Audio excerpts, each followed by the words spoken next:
ସଫଳତା କେବେ ଗୋଟିଏ ରାତିରେ ମିଳେନି। ପ୍ରତ୍ୟେକ ଦିନର ଛୋଟ ଛୋଟ ପରିଶ୍ରମ ଗୋଟେ ଦିନ ବଡ଼ ଜିତ୍ରେ ପରିଣତ ହୁଏ। ନମସ୍କାର ବନ୍ଧୁଗଣ, ମୁଁ ସାଗର, କଳାକାର ସାଗର ସଙ୍ଗମ ଆଷ୍ଟ୍ରୋଲୋଜି ଜ୍ୟୋତିଷ ଜ୍ଞାନ ଆଣ୍ଡ କର୍ମ ଚ୍ୟାନେଲକୁ ଆପଣମାନଙ୍କୁ ସ୍ୱାଗତ ଜଣାଉଛି। ଆଜି ଆମେ ଆଲୋଚନା କରିବା କୁମ୍ଭ ରାଶିର ବ୍ୟକ୍ତିବିଶେଷମାନଙ୍କର ଏହି 2026 ମସିହା ଜୁନ୍ ମାସ କିପରି କଟିବ, ଗ୍ରହମାନଙ୍କର ସ୍ଥିତି କ'ଣ ରହିଛି, ନବଗ୍ରହମାନେ କି ଫଳ ଦେବେ, ସବୁକିଛି ସ୍ୱାସ୍ଥ୍ୟ, ଶିକ୍ଷା, love relation, finance, married life, job, profession ଏବଂ ବିଜନେସ୍ ବିଷୟରେ ଡିଟେଲ୍ସରେ ଆଲୋଚନା କରିବା। ଆସନ୍ତୁ ପ୍ରଥମେ ନଜର ପକାଇବା ଗ୍ରହ ଗୋଚର ସ୍ଥିତି ଉପରେ। ଆପଣଙ୍କର ରାଶିରେ ଅର୍ଥାତ୍ ପ୍ରଥମ ଭାବରେ ରାହୁ ଅବସ୍ଥାନ କରିଛନ୍ତି, ଦ୍ୱିତୀୟରେ ଅଛନ୍ତି ଶନି, ତୃତୀୟରେ ମଙ୍ଗଳ ସ୍ୱଗୃହୀ ଅଛନ୍ତି, ଚତୁର୍ଥରେ ଅଛନ୍ତି ରବି, ପଞ୍ଚମରେ ଅଛନ୍ତି ବୁଧ ଏବଂ ଶୁକ୍ର ଏବଂ ଷଷ୍ଠ ଭାବରେ ବୃହସ୍ପତି ଜୁନ୍ 2 ତାରିଖ ଠାରୁ ଅବସ୍ଥାନ କରୁଛନ୍ତି ଏବଂ ସପ୍ତମରେ ଅଛନ୍ତି କେତୁ। ଜୁନ୍ 8 ତାରିଖ ଠାରୁ ଶୁକ୍ର ରହିବେ ଷଷ୍ଠରେ, ଜୁନ୍ 15 ତାରିଖ ଠାରୁ ରବି ରହିବେ ପଞ୍ଚମରେ, ଜୁନ୍ 20 ତାରିଖ ଠାରୁ ମଙ୍ଗଳ ରହିବେ ଚତୁର୍ଥ ଭାବରେ ଏବଂ ଜୁନ୍ 22 ତାରିଖ ଠାରୁ ବୁଧ ଷଷ୍ଠ ଭାବରେ ଅବସ୍ଥାନ କରିବେ। ବନ୍ଧୁଗଣ, ଏହି ବିଚାର ଜନ୍ମରାଶି ଚନ୍ଦ୍ରରାଶିକୁ ଆଧାର କରି କରାଯାଇଛି। ଯେଉଁମାନଙ୍କର କୁମ୍ଭ ରାଶି ଓ କୁମ୍ଭ ଲଗ୍ନ, ସେମାନଙ୍କ ପାଇଁ ଏହି ଭିଡ଼ିଓ ଅଧିକ ଫଳପ୍ରଦ ହେବ ବୋଲି ଆମର ଆଶା ଓ ବିଶ୍ୱାସ। ତେବେ ଆସନ୍ତୁ ଜାଣିବା ଏହି 2026 ମସିହା ଜୁନ୍ ମାସରେ କୁମ୍ଭ ରାଶିର ଆର୍ଥିକ ସ୍ଥିତି କିପରି ରହିବ। ଦ୍ୱିତୀୟ ଭାବ ଧନର ଭାବ ଅଧିପତି ହେଲେ ବୃହସ୍ପତି, ଅଛନ୍ତି କର୍କଟ ରାଶିରେ ଉଚ୍ଚସ୍ଥ ହୋଇକି। ବୃହସ୍ପତି ମଧ୍ୟ ଏକାଦଶ ଭାବର ଅଧିପତି। ବୃହସ୍ପତି ଉଭୟ ଧନ ଏବଂ ଲାଭ ଭାବର ଅଧିପତି ହୋଇଥିବାରୁ ବୃହସ୍ପତିଙ୍କର ଏହି ସ୍ଥିତି ବହୁତ ଷ୍ଟ୍ରଙ୍ଗ ରହୁଛି ଏବଂ ଦ୍ୱିତୀୟ ଭାବରେ ଶନି ମଧ୍ୟ ଅଛନ୍ତି, ବୃହସ୍ପତିଙ୍କର ଦୃଷ୍ଟି ପାଉଛନ୍ତି। ସେଭିଙ୍ଗସ୍ ଓ ଲଙ୍ଗ୍ ଟର୍ମ ଫାଇନାନ୍ସିଆଲ୍ ସିକ୍ୟୁରିଟିରେ ବହୁତ ସୁଧାର ଦେଖିବାକୁ ମିଳିବ। ଏହି ସମୟରେ ଜବ୍ କରୁଥିବା ଲୋକମାନଙ୍କ ପାଇଁ ସାଲାରୀ ଷ୍ଟେବିଲିଟି ବହୁତ ଭଲ ରହିବ। ଯେଉଁମାନେ ଅନେକ ଦିନ ଧରି ଇନକ୍ରିମେଣ୍ଟ, ଇନସେଣ୍ଟିଭ୍ କିମ୍ବା ପେଣ୍ଡିଂ ପେମେଣ୍ଟ ଅପେକ୍ଷାରେ ଥିଲେ, ସେଥିରେ ପଜିଟିଭ୍ ମୁଭମେଣ୍ଟ ଦେଖାଯିବ। ଷଷ୍ଠ ଭାବ ସର୍ଭିସ୍ ଏବଂ କମ୍ପିଟିସନ୍ ଭାବ ହେବାରୁ ନିଜ ପରିଶ୍ରମ ଦ୍ୱାରା ଇନକମ୍ ବଢ଼ିବ। ଏଠାରେ ଭାଗ୍ୟ ଠାରୁ ଅଧିକ ହାର୍ଡ଼ୱାର୍କ ଆପଣଙ୍କୁ ଧନ ଦେବ। ଯେଉଁମାନେ private sector, banking, finance, teaching, medical, legal, consulting, accounting କିମ୍ବା ମ୍ୟାନେଜମେଣ୍ଟ ଲାଇନ୍ରେ ଅଛନ୍ତି, ସେମାନଙ୍କ ପାଇଁ ଏହି ମାସ ଆର୍ଥିକ ଦୃଷ୍ଟିରୁ ବହୁତ ଭଲ ଫଳ ଦେଇପାରେ। ବୃହସ୍ପତିଙ୍କର ପ୍ରଭାବରୁ ନଲେଜ୍ ବେସ୍ଡ ଇନକମ୍ ବଢ଼ିପାରେ, ଅର୍ଥାତ୍ ନିଜର ସ୍କିଲ୍, ନଲେଜ୍ କିମ୍ବା ଗାଇଡାନ୍ସ ଦ୍ୱାରା ଧନ ଆସିବାର ଯୋଗ ରହିଛି। ଏକାଦଶ ଅଧିପତି ବୃହସ୍ପତି ଶକ୍ତିଶାଳୀ ଥିବାରୁ multiple source of income generate ହେବାର ଯୋଗ ଅଛି। କିଛି ଲୋକଙ୍କ ପାଇଁ ଏହି ସମୟରେ side business, online work, freelancing, tuition କିମ୍ବା coaching, commission based work, consultancy, partnership support, ଏହିସବୁ ଫିଲ୍ଡରୁ ଏକ୍ସଟ୍ରା ଇନକମ୍ ଆସିପାରେ। ବିଶେଷ କରି communication, spiritual field, astrology, counselling related work, digital content creation ଭଳି କ୍ଷେତ୍ରରେ ଭଲ ଇନକମ୍ ଅପରଚ୍ୟୁନିଟି ଦେଖାଉଛି। ଯଦି କେହି ସୋସିଆଲ ମିଡ଼ିଆ ପ୍ଲାଟଫର୍ମରେ କାମ କରୁଛନ୍ତି, ୟୁଟ୍ୟୁବ୍, ଫେସବୁକ୍ ଆଦିରେ କଣ୍ଟେଣ୍ଟ କ୍ରିଏଟର ଅଛନ୍ତି କିମ୍ବା ଭଏସ୍ ରିଲେଟେଡ୍ ୱାର୍କ କରୁଛନ୍ତି, ତେବେ ଅଡ଼ିଏନ୍ସ ଏବଂ ଏର୍ଣ୍ଣିଂ ଦୁଇଟିରେ ଗ୍ରୋଥ୍ ରହିଛି। ଲଗ୍ନାଧିପତି ଶନି ଦ୍ୱିତୀୟରେ ଧନସ୍ଥାନରେ ଥିବାରୁ ଧନ ଆସିବ, କିନ୍ତୁ ଧୀରେ ଧୀରେ, ସଡନ୍ ଲଟେରୀ ଟାଇପ୍ ଧନ ଆସିବନି, ଡିସିପ୍ଲିନ୍ ଭାବରେ ଧନ ଆସିବ। ଆପଣ ଫ୍ୟୁଚର ସିକ୍ୟୁରିଟି ପାଇଁ ସେଭିଙ୍ଗସ୍ କରିପାରନ୍ତି, ଫିକ୍ସଡ ଡିପୋଜିଟ୍ କରିପାରନ୍ତି, ପ୍ରପର୍ଟି ପ୍ଲାନିଂ କିମ୍ବା ଲଙ୍ଗ୍ ଟର୍ମ ଇନଭେଷ୍ଟମେଣ୍ଟ କରିବାକୁ ଚିନ୍ତା କରିପାରନ୍ତି। ବୃହସ୍ପତିଙ୍କର ଦୃଷ୍ଟି ଦ୍ୱିତୀୟରେ ଥିବା ଶନିଙ୍କ ଉପରେ ପଡ଼ୁଥିବାରୁ ଫାଇନାନ୍ସିଆଲ ମ୍ୟାଚ୍ୟୁରିଟି ବଢ଼ିବ, ଅର୍ଥାତ୍ ପୂର୍ବରୁ ଯେଉଁଠି ଇମ୍ପଲସିଭ୍ ସ୍ପେଣ୍ଡିଂ ହେଉଥିଲା, ଏବେ ସେଠାରେ କଣ୍ଟ୍ରୋଲ ଆସିବ। କିନ୍ତୁ ଏଠି ଗୋଟେ କଥା ଧ୍ୟାନ ରଖିବାକୁ ହେବ ଯେ ଧନପତି ଷଷ୍ଠ ଭାବରେ ଥିବାରୁ କେବେ କେବେ ଏକ୍ସପେନ୍ସେସ୍ ମଧ୍ୟ ରେସ୍ପନ୍ସିବିଲିଟି ପାଇଁ ବଢ଼ିପାରେ। ଯେମିତିକି ସ୍ୱାସ୍ଥ୍ୟଗତ ସମସ୍ୟା ହେଉ, ଋଣ ପରିଶୋଧ ହେଉ, ଏମ୍ପ୍ଲୟି କିମ୍ବା ୱାର୍କ ରିଲେଟେଡ୍ ଏକ୍ସପେନ୍ସେସ୍ ହେଉ, ଡେଲି ରୁଟିନ୍ ଏକ୍ସପେନ୍ସେସ୍ ହେଉ, ଏହିସବୁ ଉପରେ ଧନ ଖର୍ଚ୍ଚ ହୋଇପାରେ। କିନ୍ତୁ ପଜିଟିଭ୍ କଥା ହେଉଛି ଇନକମ୍ ଫ୍ଲୋ ଭଲ ଥିବାରୁ ଫାଇନାନ୍ସିଆଲ ବାଲାନ୍ସ ମେଣ୍ଟେନ୍ ହୋଇଯିବ। ଜୁନ୍ ମାସର ସେକେଣ୍ଡ ହାଫ୍ ବିଶେଷ ଭାବରେ ଆର୍ଥିକ ଦୃଷ୍ଟିରୁ ଆକ୍ଟିଭେଟ୍ ରହିପାରେ। ନୂଆ ଇନକମ୍ ସୋର୍ସ, କ୍ଲାଏଣ୍ଟ କନେକ୍ସନ୍ କିମ୍ବା ପ୍ରଫିଟେବୁଲ୍ ଅପରଚ୍ୟୁନିଟି ଆସିପାରେ। ଯେଉଁମାନଙ୍କର ଟଙ୍କା ବାକି ଥିଲା, ଧାର ସୂତ୍ରରେ କାହାକୁ ଟଙ୍କା ଦେଇଥିଲେ, ସେମାନେ ପୁଣି ଫେରସ୍ତ ପାଇପାରନ୍ତି।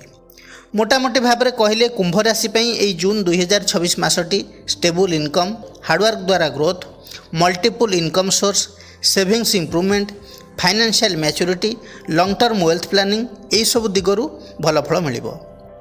ଏ ହେଉଛି ଏମିତି ଏକ ସମୟ ଯେଉଁଠି ଧନ ଆସିବା ସହିତ ଫ୍ୟୁଚରକୁ ସିକ୍ୟୁର କରିବାକୁ ମାଇଣ୍ଡସେଟ୍ ମଧ୍ୟ ତିଆରି ହେବ। ଏବେ ଆଲୋଚନା କରିବା ଜବ୍ ଅର୍ ପ୍ରଫେସନ୍ ବିଷୟରେ। ଦଶମ ଭାବ କର୍ମର ଭାବ। ଦଶମାଧିପତି ମଙ୍ଗଳ ତୃତୀୟରେ ସୁଗୃହୀ ମେଷ ରାଶିରେ ଅଛନ୍ତି ଏବଂ ଦଶମ ଭାବ ଉପରେ ବୃହସ୍ପତିଙ୍କର ଶୁଭ ଦୃଷ୍ଟି ରହିଛି। ଏହି କମ୍ବିନେସନ୍ କ୍ୟାରିୟର ଲାଇଫକୁ ବହୁତ ଆକ୍ଟିଭ ଏବଂ ଗ୍ରୋଥ୍ ଓରିଏଣ୍ଟେଡ୍ କରୁଛି।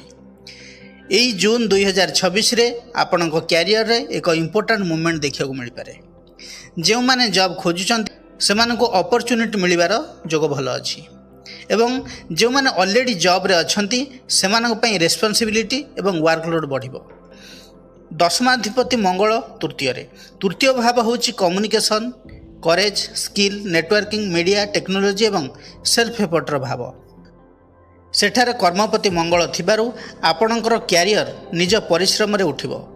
କାହାର ରେକମେଣ୍ଡେସନ୍ ଠାରୁ ଅଧିକ ଓନ୍ ସ୍କିଲ୍ ଆପଣଙ୍କୁ ଜବ୍ ଦେଇପାରିବ। ଏହି ପ୍ଲେସମେଣ୍ଟ ଥିବା ଲୋକମାନେ ସାଧାରଣତଃ technical field, communication field, marketing, management, media, engineering, defence related work, computer sector, digital platform, sales एवं नेटवर्किंग बेस्ड कैरियर रे भल करती। विशेषकर IT sector, software related work, digital marketing, telecom, electronics, machinery, construction, planning, management line, corporate communication, contact field रे strong possibility देखौची job होबार। बृहस्पतिंकर पंचम दृष्टि दशम भाव को रहुची। ए होची बहुत पॉजिटिव पॉइंट। बृहस्पतिंकर दृष्टि क्यारियर रे प्रोटेक्शन एवं ग्रोथ दै थाए। यार प्रभाव रे जॉब रे सीनियर सपोर्ट मिल पारे, इंटरव्यू रे सक्सेस मिल पारे एवं क्यारियर रे स्टेबिलिटी आस पारे। जदि आपण लॉन्ग टाइम धरी जॉब पे स्ट्रगल करुथिले तेबे 2026 जून ठारू सिचुएशन धीरे धीरे इंप्रूव हेबार संभावना रही। एई मासर ग्रह स्थिति जा रही प्राइवेट सेक्टर एवं कॉर्पोरेट सेक्टर रे पॉसिबिलिटी अधिक स्ट्रांग देखौची, कारण मंगल तृतीय भाव में थिबारु डायनामिक एनवायरनमेंट रे ग्रोथ भल मिलियो। Corporate sector, multinational company, target based work, technical field एवं फास्ट मूविंग एनवायरनमेंट आपन को शूट करि पारे। गवर्नमेंट सेक्टर रे टिके कम पॉसिबिलिटी रही। सक्सेस पाइबा को हेले कंपटीशन एवं वेटिंग पीरियड अधिक रही पारे। जदि कई गवर्नमेंट जॉब पई प्रिपरेशन करूछंती, technical government sector, railway, technical defence, police, communication, engineering department, PSU sector रे चांस कंपैरेटिवली बेटर रही पारे। एई जून मासरे कॉर्पोरेट फील्ड रे नेटवर्किंग द्वारा बेनिफिट मिल पारे। कम्युनिकेशन स्किल एवं प्रेजेंटेशन आपन को सक्सेस रो की फैक्टर हेबो। Team handling, project management, client dealings भली काम आपन को आगु नहीं पारे। जून मासर मिडिल एवं लास्ट फेज रे इंटरव्यू कॉल, मीटिंग, जॉब हेबार अपॉर्चुनिटी आस पारे। मंगल हेले फायर प्लानेट, एनर्जेटिक प्लानेट। बेले बेले ऑफिस पॉलिटिक्स इश्यू आसी पारे। सीनियर सहित आपनकर आर्गुमेंट भी हो पारे किंबा इगो क्लास चली पारे। सेति ध्यान दियंतु, अवॉइड करंतु। जॉब चेंज पे तुरंत डिसीजन नियंतु नहीं। कम्युनिकेशन को बैलेंस रखिले आपनकर ग्रोथ स्पीड बढ़िबो। संक्षेप में कहबाकू गले कुंभ राशि क्यारियर क्षेत्र में ये जून मासरे प्राइवेट सेक्टर और कॉर्पोरेट सेक्टर में अपॉर्चुनिटी अधिक स्ट्रांग हेबो। स्किल बेस्ड फील्ड एवं टेक्निकल लाइन में सक्सेस पॉसिबिलिटी भल अच्छी। जॉब मिलबार जोग पॉजिटिव रही। विशेषकर technology, marketing, IT, digital field, engineering, networking based field रे परिश्रम सह कंसिस्टेंसी रखिले जून 2026 ठारू कैरियर धीरे धीरे स्टेबल डायरेक्शन को जाई पारे। एबे आलोचना करिबा बिजनेस विषय रे। सप्तम भाव बिजनेस रो भाव। सप्तमाधिपति रवि अछंती चतुर्थ रे। जून 15 पर रवि रहिबे पंचम रे। राहु अछंती लग्न रे, दृष्टि देउचंती सप्तम को एवं सप्तम रे अछंती केतु। एई मासरे बिजनेस रो गोटे पटे ग्रोथ एवं अपॉर्चुनिटी आसला बेले आउ गोटे पटे कन्फ्यूजन और सडन अप डाउन मध्य देखिया को मिल पारे। जून मासर प्रथम 15 दिन बिजनेस को स्टेबल करिबा, प्लानिंग करिबा, मार्केट अंडरस्टैंडिंग पई भल समय रहिबो। रवि चतुर्थ रे थिबारु property, land, vehicle, home related, interior, construction, electronics, agriculture related business रे मूवमेंट आस पारे। किंतु लग्न रे राहु थिबारु आपनक मन रे बहुत नुआ आइडिया आसीबो। केबे केबे ओभर कॉन्फिडेंस मध्य मन रे आसी पारे। मन रे एमिति भी आसी पारे रिस्क नहीं बड़ा इन्वेस्टमेंट करिया पे। किंतु एठी टिके होल्ड करिजबा दरकार, नहेले बिना कैलकुलेशन रे डिसीजन नेले लॉस हेबार चांस मध्य रहिछि। जून 15 पर रवि पंचम भाव को जीवा परे बिजनेस रे क्रिएटिविटी मार्केटिंग पावर एवं कस्टमर अट्रैक्शन बढ़िबो। Online promotion advertising branding digital business रे एजुकेशन रिलेटेड बिजनेस रे कंसल्टेंसी रे भल रेस्पॉन्स मिल पारे। एही समय रे आपणकर आइडिया लोकन को अट्रैक्ट करि पारे। नुआ कस्टमर्स मिलिबार चांस बढ़िबो। सेहीपरि पार्टनरशिप बिजनेस कथा जदि कहिबी सप्तम रे केतु थिबारु पार्टनरशिप बिजनेस रे सबुठारु बेसी सावधान रहबा दरकार। काहेकि ना केतु पार्टनरशिप रे मिसअंडरस्टैंडिंग इमोशनल डिस्टेंस एवं ट्रस्ट इश्यू क्रिएट करि पारे।